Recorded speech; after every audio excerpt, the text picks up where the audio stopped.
Welcome to PacWest Magazine, the radio show. The show about our exciting Pacific West Conference.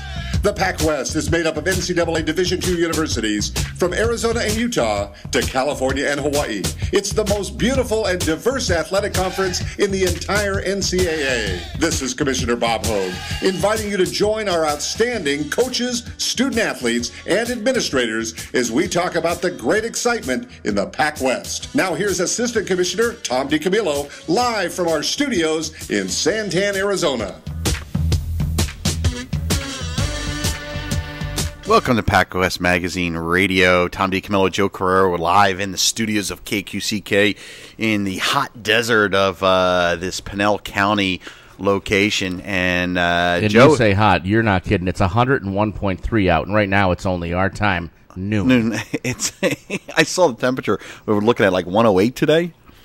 It seems like 148. Well, it's going to be hot. The only good thing is that my pool was already up to 84 degrees. You can just like dive right in. So I jumped in my pool last night and got burned. It was so hot. Is that like the ring of fire? Right, that's right. Exactly what it right. is. Well, today last week I wasn't here. We did the show live from Newport Beach, and we had Scott Lowe on and talked a little bit about BYU Hawaii and what its school. And today we're going to have a couple of guests on, a couple of athletic directors. We're going to have Jason Booth on from Dixie State College of Utah, and Joe's going to get him on the phone right now. And then through the second half of the show, we're going to talk with Jamie Williams, who is the outgoing athletic director at Academy of Art and a Super Bowl winning athletic director when he played for the San Francisco 49ers. And we're going to talk about the Community Engagement Award that is presented by the Pacific West Conference and Dixie State College of Utah and Academy of Art are sharing the award, and we're going to talk about what that means to each of the institutions and talk about what they do to earn that. So, in the first half of the show, and I think we have Jason. You know what? He's ready to take you on now. So, we are going to have Jason join us right now, and I think Jason's on the phone. Jason, welcome to the program. Yeah, thanks, Tom. Appreciate you having me. Thanks. A lot of the year on the PacWest radio show, we talk about results and the on the field honors, and we talk about some of the academic honors that students get. But the Community Engagement Award is really a special award that the student athletes at an institution and an institution in general earn by really servicing their community. And Dixie State shared the honor this year with Academy of Art University. We announced it about a week ago at the PacWest meetings, and I wanted to have you on, Jason, to talk about it. Dixie's won this award a number of times, but it really is a prestigious type of honor for the institution, isn't it? Absolutely, yeah. We're just as proud of this as we are of any conference championship we win on the field or on the courts. It's a total team effort from everyone, all the athletes, and the coaching staff and the administration. So we're very proud of it. You talk about and looking at the profile of what you guys did this year. It was almost 1,400 total hours of serving the community or hosting activities. That's a massive amount of time to put in. Can you kind of describe what the philosophy is or what the program is like in terms of community service in relation to the community at Dixie State? Yeah, we have a director of annual giving and community engagement. So one of his major job duties is to get the students out there into a variety of different opportunities, such as our soccer teams did a free clinic at Hanson Stadium for a Saturday afternoon in the early part of the season. We have a kickoff community carnival where we invite the community onto campus and have them interact with the student athletes and get autographs and just as good role models for young kids. We have the typical going out to the schools and talking to schools about anti-bullying or eating healthy or staying active and all those different things. So over the years we've been able to develop relationships and just have those every year as things we're going to do all the time, and then we just build on it each year with new different things each year, and then that's how we've just kind of slowly grown it. And anytime little projects come up too, like this year where the campus is opening up a brand new student services building, a 5-story building, but they had to landscape the outside of it. So they called on all of the campus to come together and help lay sod and we had there was probably, I think, about 300 people over there doing it, and we had 150 of them were athletes, laying sod for about an hour and a half to 2 hours. They laid about 2 acres of sod in a very short amount of time, but it was a fun project. So just a mismatch of a bunch of different projects and things throughout the year to keep the kids active. Is it something that's embedded into the culture of Dixie State College, this service orientation? Absolutely, yeah. One part of our mission, very briefly, that we want to build champions in the classroom, in athletic competition, in the community, and in life. So we feel that we've notched one of those goals by building champions in the community, by making sure they are aware, especially here at the Division II level, that they're here to go to school. But as an athletic student athlete, we want to build them as a whole person too, and certainly getting out into the community. And the way this community is here in St. George, it's very open and big enough where we can have a really significant impact in a lot of different ways. Talk about the community, because in a lot of the schools in the PacWest are either in major cities or they're just outside the major cities. You guys are in St. George. It's not the size of a Vegas or a Phoenix, but the community itself is a decent size. But it's really sort of a growing community, and the community's really bought into the institution. Yeah, absolutely. The community also is very involved with the high schools, so we battle that as far as getting fans.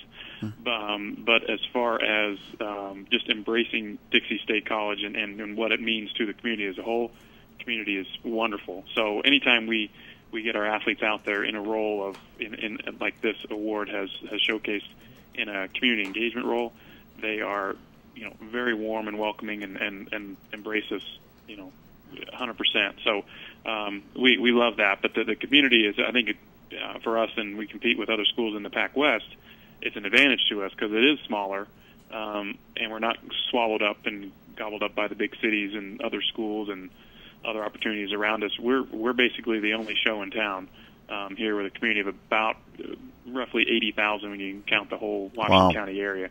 So that's pretty good size for us to draw from and to be able to help out in when we're really the only kind of large tool that the community would have to pull from for projects like we do. It's funny because in the Santan Valley area where our show is based is about the same size, about 80,000, and it's unincorporated, and it's a fairly new area. Obviously, St. George has a lot more history, but in terms of building community here in this area where the station's located, that's been a struggle, and that's something that's going to be ongoing. And you guys have used this in community engagement. It really does build community. Oh, absolutely. Yeah, it's a huge part of what we do, and that's as evidenced by having somebody on staff with community engagement in their title. So I mean, that just proves exactly how committed we are to it, because it's important in this kind of community, and with the history of this institution being a junior college and just being ingrained in this community for over 100 years. It's critical for our success on many fronts. When you look at community engagement and you look at the different programs, there's some similarities from institution to institution. There's clinics, there's working with youth, there's a lot of different kind of those kind of things. But there's a couple things that are somewhat unique for Dixie State, or at least not that common.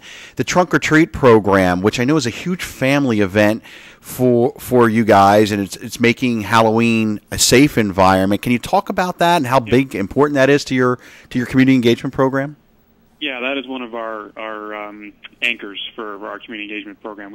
That one actually we submitted to the NCAA for as part of our conference for an NCAA award, and they recognize that as the winner from the conference as well for just that one event. But it's on our track that surrounds our football field at Hanson Stadium.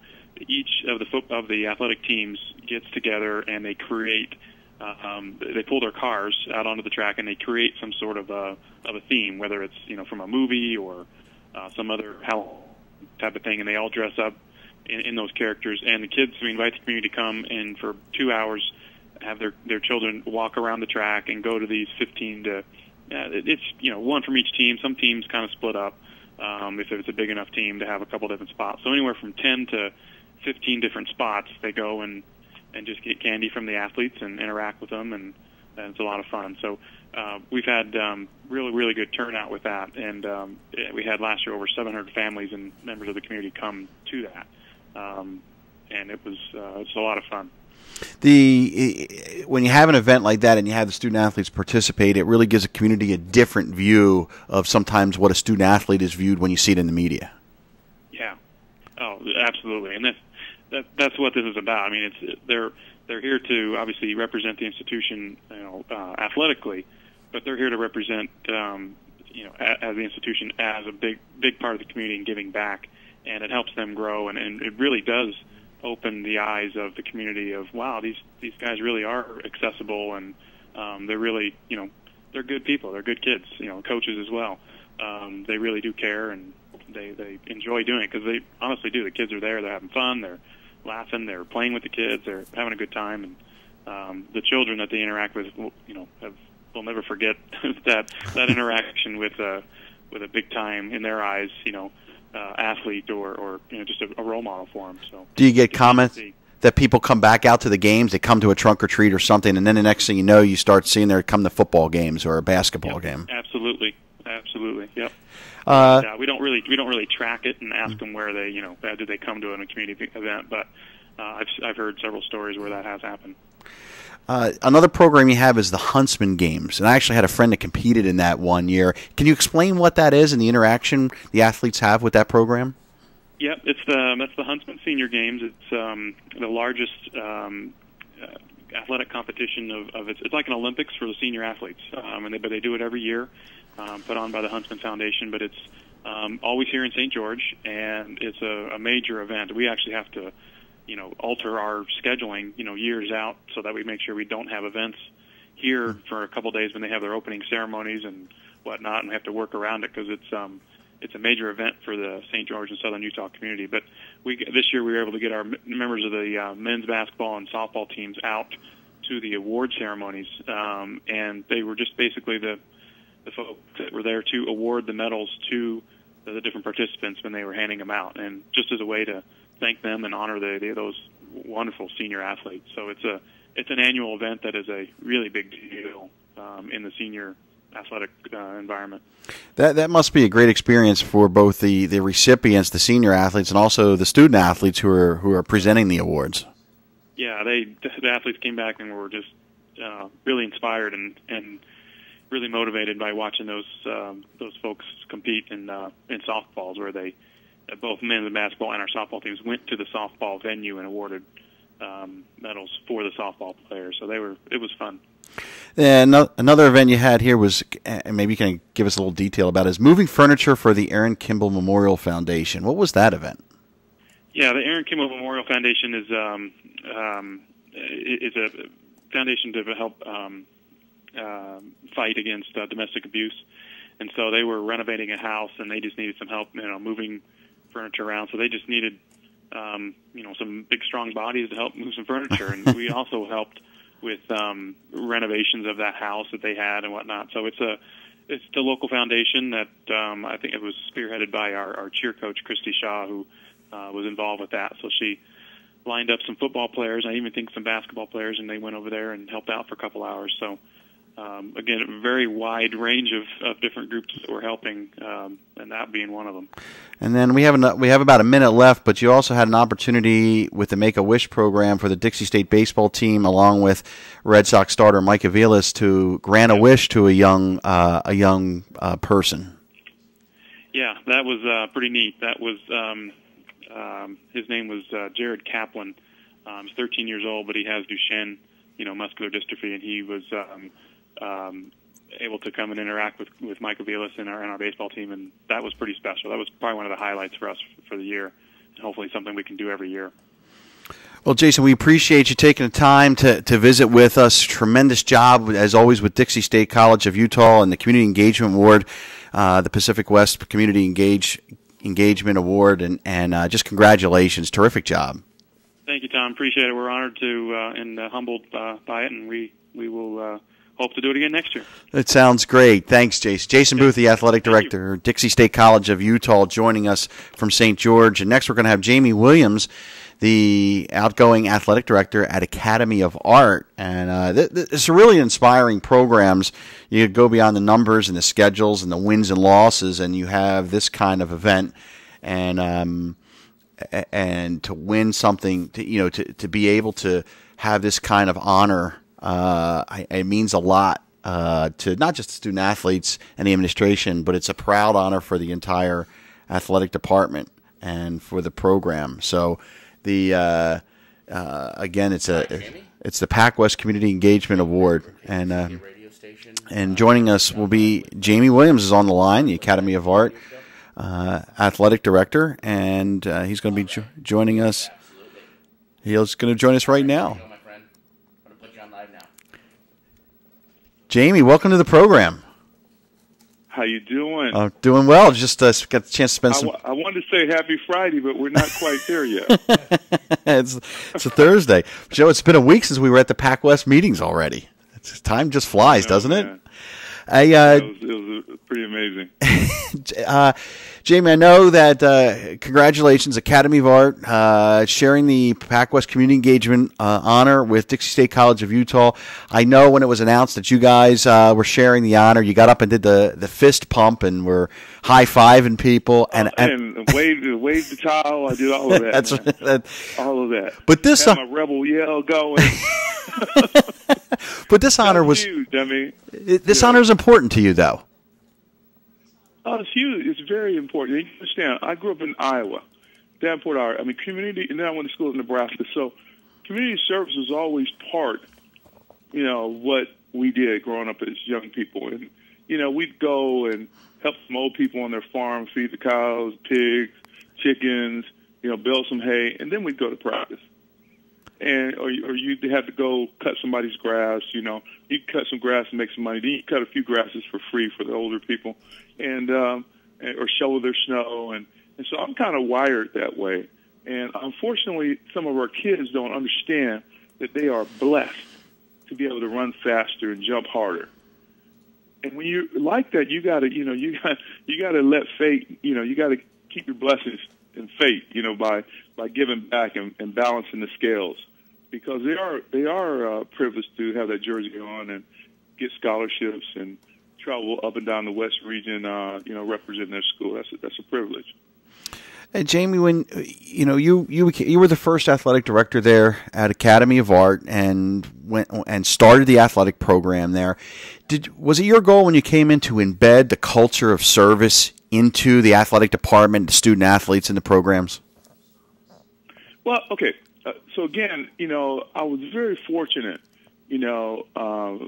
at the beginning of this, the president said, hey, do it with your vision. Do it, kind of in your image, or what you think should go down. And I know what's worked for me over time, and I've always done service, and I'm like, we have to do that. We have to graduate kids. We have to make them really competitive, and we got to have them give back to the community and make sure that's part of who they are. And it's also the coaches, and the administrators. We all kind of put a hand in community service. I know my assistant was telling me last year. I told her, hey, why don't you track and see what how many things I did last year personally, because I wanted to make a statement to our coaches, a while back, and I did 38 events myself. Wow. And it doesn't take that much of your time. You got to look at it like brushing your teeth, and you got to know where people need help. And sometimes it's a helping hand. Sometimes it's a helping word. Do we lose Jamie? Yeah. Oh, okay. Okay, I didn't know. It sounded like it got cut off. I just finished that. Okay. It's like Joe looked at me and thought you jumped off. Well, I know you go about talking about being blessed and fortunate to run faster and to be an athlete. Then, in your career, obviously, you played at Nebraska, then went on and played for the 49ers, had a chance to play and win in the Super Bowl. How is that culture, in your personal life of having those opportunities, how has that affected you now being an athletic director and embedding this kind of program into a college athletic department? Well, I tell people all the time, at least my staff and coaches, that, listen, I've studied leadership, at the doctorate level and all, and a lot of that stuff's in the books. But I lead the way I was led, and I do service and try to develop people because I was developed, and that's very important to me. Not just to have a coach, but can I make that coach better? Not just have an assistant. Can I get that assistant to do more and really reach his or her potential? Can I do that with our athletes? And I was very fortunate that in my career, all the main coaches I had in my life were Hall of Fame type people. My high school coach, the late Jim Fox Sr., was a Hall of Famer in Iowa. Tom Osborne is a living legend who recruited me. Bill Walsh brought me to San Francisco from the Houston Oilers, and I interviewed him for my master's thesis. I interviewed him for my doctoral dissertation, and those people had supreme impact on me. And so that's my tattoo. That's part of my wiring, my DNA. So I try to not just have the job of AD, but, if I give back, if I develop, they'll do the same thing. And a lot of people call it modeling the way, living by example, practice what you preach. And there's all kinds of superlatives and metaphors you can stick in there, but that's kind of sums it up for me. When you look at the San Francisco area, and when we spoke to Jason Booth a few minutes ago, when you look at the PacWest and where the institutions are located, many of them are located in or very close to cities, major cities, Dixie State being not one of them. But when you're looking at the community service and you're in the heart of San Francisco, are there things, are there items, are there needs that you had to identify? And how did you guys go about doing that? Because obviously there's a lot of other distractions within a city environment that people are involved with, as opposed to being like a big fish in a small pond, And let's say you came to my office for a week, and we hung out every day in my office. And we go out to Starbucks at the same time every day. And then when we walk out, one day you may see helicopters flying over, SWAT team people walking around because, Pelosi's in town or the president. The next day you'll go out and there'll be people picketing Palestinian rights. The next time you go outside and you'll see Occupy out there. The next time you go out, some band is taking over a corner and they're playing live music. It's a very dynamic environment. So with all that noise, there's a lot of people in need. You see homeless people every day. There's a lot of schools that need help. A lot of young kids. The education system here isn't as strong as it used to be, and so there's always things. There's people that come to us, and ask for help, and then there's areas that we go out and identify, and that's part of my deal. I know, many of the supervisors in the city of San Francisco, and when I'm doing an event with them, I'm like, where do you need help? The YMCA? Is it this school? I got an army of kids and need something to do. You know what I'm saying? And that's how we kind of do it. There's no kind of straight line to it. We do have some programs that we've done every year, and we continue to go there, but we're always looking to add. So it's really interesting the difference between being in like a St. George, Utah, and listening to Jason, and then listening to you being right in the heart of San Francisco. That you really have to. It's interesting that there is a lot of need out there, and it does get lost in that background noise, and that's where an athletic program like Academy of Art or any athletic program, you're there to kind of fill that void and help. Well, one thing that I've had to do, our SAC has become progressively better. I got a very, very strong assistant AD in Megan Bushnell, who played lacrosse at Cal, and she's from Connecticut. Service has always been part of who she is, and so she's the advisor to SAC, and she's really got these kids energized and happy about what they're doing. Now, one of the things I've had to do, and I think this is something that most ADs will tell you, is that some of the classic teams, basketball, baseball, some of the guys, the hard heads, think, well, I don't know, maybe I'll do something. I don't know. I got an excuse why I can't go. You know what I'm saying? And so what I instituted was that every team, like I have kids that show up and they want to do something all the time, and then I have the ones that you can't find them. And so what I did, and a mandate to the coaches as part of their deal, is that your team has to go do 2 community service events in your off season, 2, and you got to do 1 during the season, during your season. So that's 3 per year, and you can count. You can do the math on it in terms of teams. And then SAC has their own thing that they're trying to do. But I think if you don't get them to do it as a team, there'll be always the ones that are sitting in the back of the class and won't do it. And I think that's been really effective for us, because kids who think they're all that, and they're trying to find the tattoo parlor here in San Francisco. Once they start going and realizing that there is value and people do respond to their helping hand, they get a lot out of it. ADs always want to win championships. Coaches want to win championships. But getting an award like this ranks right up there with a championship, doesn't it? That is a championship, and that's what people get it twisted, man. I get in debates with a lot of administrators about that, and because they don't sign my paycheck, I'll tell them, you can talk about winning all you want, but you got to graduate those kids. That's a win. You got to get them to go out and help. During Thanksgiving, they got to help. During Christmas, you got to get them to help during the spring. And you know what? That's a win. That's a victory. That's a victory for humanity. It's a victory for your program, and it's a victory for that individual. And then when they win a championship, then they're they got it 360. And then they'll go out after they finish with your institution, and they'll go out and represent your institution better than you can expect in the world. Because they'll win at whatever their job is. They'll win because they're skilled and they got a degree, and they'll win because community service is part of their DNA.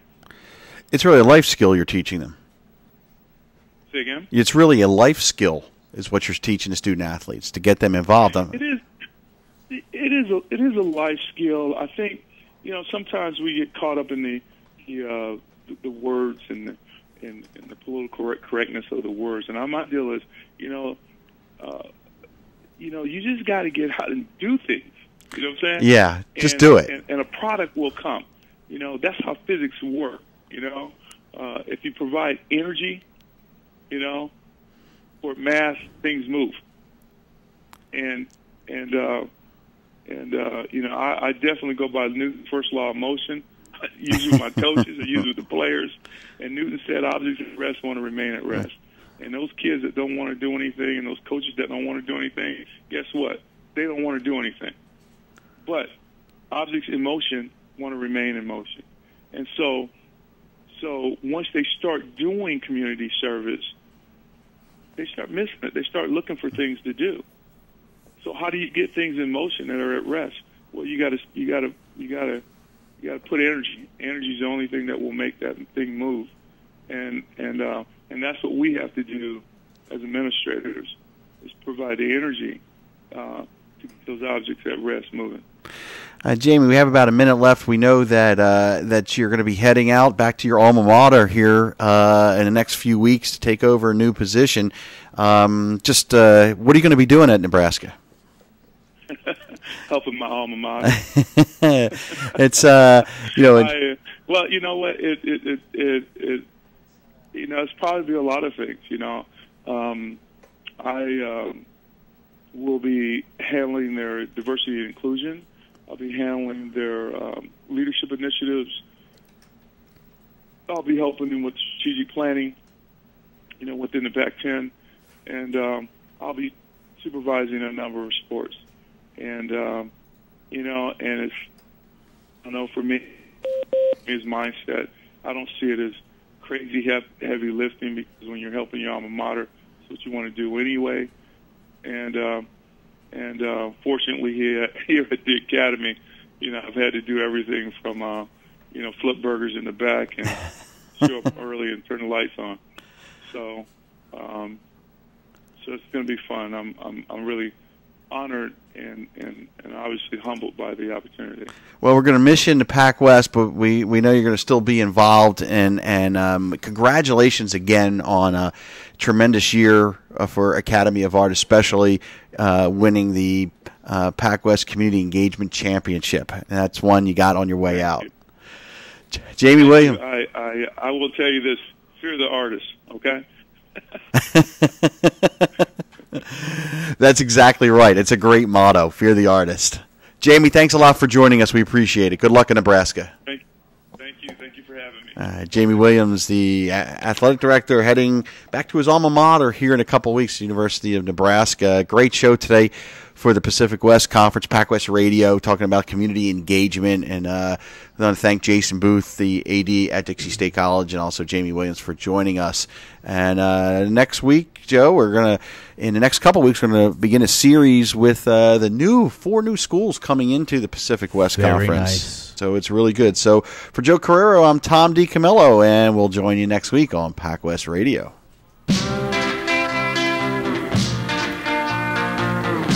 Hi, this is Daniel, your host for Rock and Roll 101, every other Sunday at 5 on KQCK.